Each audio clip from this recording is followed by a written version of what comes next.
Dagon by H.P. Lovecraft. I am writing this under an appreciable mental strain, since by tonight I shall be no more. Penniless, and at the end of my supply of the drug which alone makes life endurable, I can bear the torture no longer, and shall cast myself from this garret window into the squalid street below. Do not think from my slavery to morphine that I am a weakling or a degenerate. When you have read these hastily scrawled pages, you may guess, though never fully realize, why it is that I must have forgetfulness or death. It was in one of the most open and least frequented parts of the broad Pacific that the packet of which I was supercargo fell a victim to the German sea raider. The Great War was then at its very beginning, and the ocean forces of the Hun had not completely sunk to their later degradation, so that our vessel was made a legitimate prize, whilst we of her crew were treated with all the fairness and consideration due us as naval prisoners.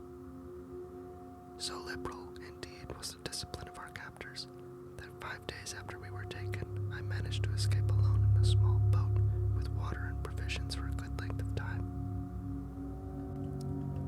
When I finally found myself adrift and free, I had but little idea of my surroundings.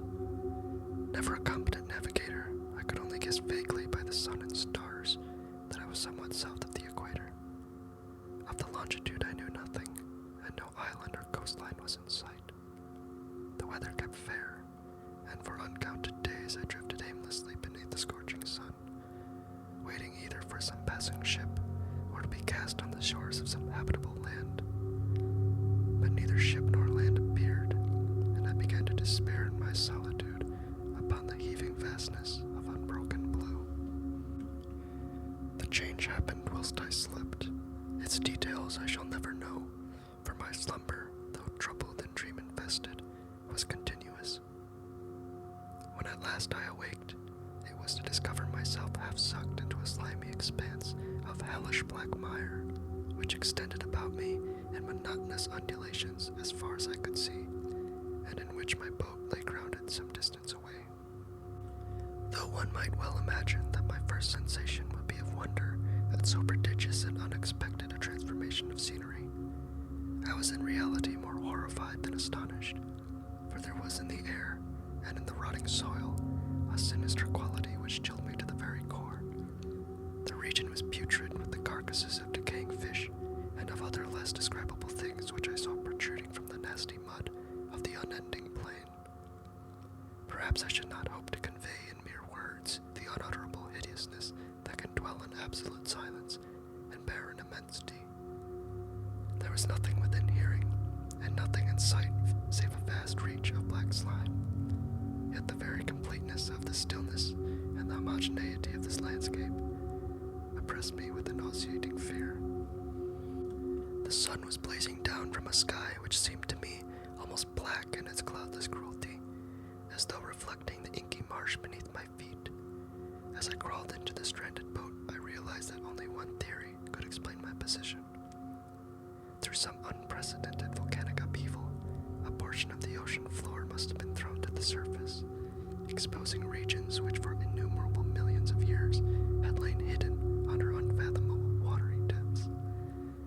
So great was the extent of the new land which had risen beneath me, that I could not detect the faintest noise of the surging ocean, strain my ears as I might, nor were there any sea fowl to prey upon the dead things. For several hours I sat thinking or brooding in the boat, which lay upon its side and afforded a slight shade as the sun moved across the heavens. As the day progressed, the ground lost some of its stickiness, and seemed likely to dry sufficiently for traveling purposes in a short time. That night I slept but little, and the next day I made for myself a pack containing food and water, preparatory to an overland journey in search of the vanished sea and possible rescue. On the third morning I found the soil dry enough to walk upon with ease. The odor of the fish was maddening, but I was too much concerned with graver things to mind so slight an evil, and set out boldly for an unknown goal.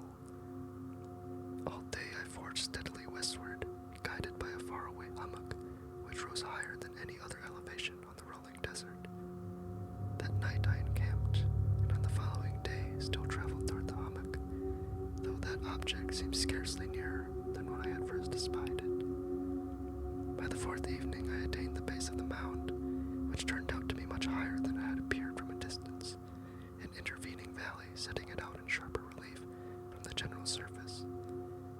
Too weary to ascend, I slept in the shadow of the hill. I know not why my dreams were so wild that night, but ere the waning and fantastically gibbous moon had risen far above the eastern plain, I was awake in a cold perspiration, determined to sleep no more. Such visions as I had experienced were too much for me to endure again, and in the glow of the moon I saw how unwise I had been to travel by day. Without the glare of the parching sun, my journey would have cost me less energy indeed. I now felt quite able to perform the ascent which had deterred me at sunset. Picking up my pack, I started for the crest of the eminence. I have said that the unbroken monotony of the rolling plain was a source of vague horror to me, but I think my horror was greater when I gained the summit of the mound and looked down the other side into an immeasurable pit or canyon, whose black recesses the moon had not yet soared high enough to illumine. I felt myself on the edge of the world, peering over the rim into a fathomless chaos of eternal night.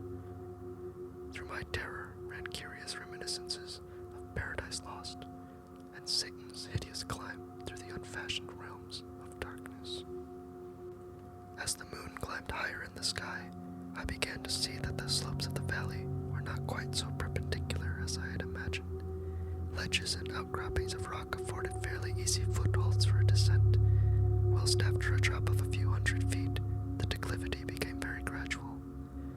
Urged on by an impulse which I could not definitely analyze, I scrambled with difficulty down the rocks and stood on a gentler slope beneath, gazing into the Stygian deeps where no light had yet penetrated. All at once my attention was captured by a vast and singular object on the opposite slope, which rose steeply about 100 yards ahead of me, an object that gleamed whitely in the newly bestowed rays of the ascending moon. That it was merely a gigantic piece of stone I soon assured myself, but I was conscious of a distinct impression that its contour and position were not altogether the work of nature. A closer scrutiny filled me with sensations I cannot express, for despite its enormous magnitude and its position in an abyss which had yawned at the bottom of the sea since the world was young, I perceived beyond a doubt that the strange object was a well-shaped monolith whose massive bulk had known the workmanship and perhaps the worship of living and thinking creatures. Dazed and frightened, yet not without a certain thrill of the scientist's or archaeologist's delight, I examined my surroundings more closely. The moon, now near the zenith, shone weirdly and vividly above the towering steeps that hemmed in the chasm, and revealed the fact that a far-flung body of water flowed at the bottom, winding out of sight in both directions, and almost lapping my feet as I stood on the slope.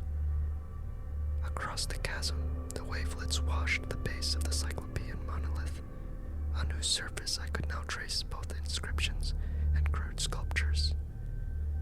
The writing was in a system of hieroglyphics unknown to me, and unlike anything I had ever seen in books, consisting for the most part of conventionalized aquatic symbols, such as fishes, eels, octopi, crustaceans, mollusks, whales, and the like. Several characters obviously represented marine things which are unknown to the modern world, but whose decomposing forms I had observed on the ocean-risen plain.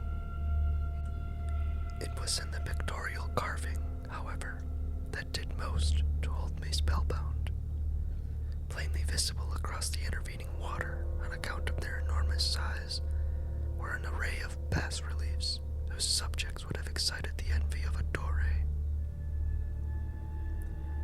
I think that these things were supposed to depict men, at least a certain sort of men, though the creatures were shown disporting like fishes in the waters of some marine grotto, or paying homage at some monolithic shrine which appeared to be under the waves as well. Of their faces and forms I dare not speak in detail, for the mere remembrance makes me grow faint. Grotesque beyond the imagination of a bow or a bulwer, they were damnably human in general outline despite webbed hands and feet, shockingly wide and flabby lips, glassy, bulging eyes, and other features less pleasant to recall. Curiously enough, they seemed to have been chiseled badly out of proportion with their scenic background, for one of the features was shown in the act of killing a whale, represented as but little larger than himself. I remarked, as I say, their grotesqueness and strange size, but in a moment decided that they were merely the imaginary gods of some primitive fishing or seafaring tribe, some tribe whose last descendant had perished eras before the first ancestor of the Piltdown or Neanderthal man was born. Awestruck at this unexpected glimpse into a past beyond the conception of the most daring anthropologist, I stood musing whilst the moon cast queer reflections on the silent channel before me. Then suddenly I saw it. With only a slight churning to mark its rise to the surface, the thing slid into view above the dark waters. Vast, Polyphemus-like, and loathsome, it darted like a stupendous monster of nightmares to the monolith, about which it flung its gigantic scaly arms, the while it bowed its hideous head and gave vent to certain measured sounds. I think I went mad then. Of my frantic ascent of the slope and cliff, and of my delirious journey back to the stranded boat, I remember little. I believe I sang a great deal, and laughed oddly when I was unable to sing. I have indistinct recollections of a great storm some time after I reached the boat. At any rate, I know that I heard peals of thunder, and other tones which nature utters only in her wildest moods. When I came out of the shadows, I was in a San Francisco hospital, brought thither by the captain of the American ship which had picked up my boat in mid-ocean. In my delirium I had said much, but found that my words had been given scant attention. Of any land upheaval in the Pacific, my rescuers knew nothing, nor did I deem it necessary to insist upon a thing which I knew they could not believe. Once I sought out a celebrated ethnologist, and amused him with peculiar questions regarding the ancient Philistine legend of Dagon, the fish god. But soon perceiving that he was hopelessly conventional, I did not press my inquiries. It is at night, especially when the moon is gibbous and waning, that I see the thing. I tried morphine, but the drug has given only transient surcease, and has drawn me into his clutches as a hopeless slave. So now I am to end it all, having written a full account for the information or the contemptuous amusement of my fellow men. Often I asked myself if it could not all have been a pure phantasm, a mere freak of fever as I lay sun-stricken and raving in the open boat after my escape from the German man-of-war. This I ask myself, but ever does there come before me a hideously vivid vision in reply. I cannot think of the deep sea without shuddering at the nameless things that may at this very moment be crawling and floundering on its slimy bed, worshipping their ancient stone idols and carving their own detestable likenesses on submarine obelisks of water-soaked granite. I dream of a day when they may rise above the billows to drag down in their reeking talons the remnants of puny, war-exhausted mankind, of a day when the land shall sink, and the dark ocean floor shall ascend amidst universal pandemonium. The end is near. I hear a noise at the door, as of some immense slippery body lumbering against it. It shall not find me,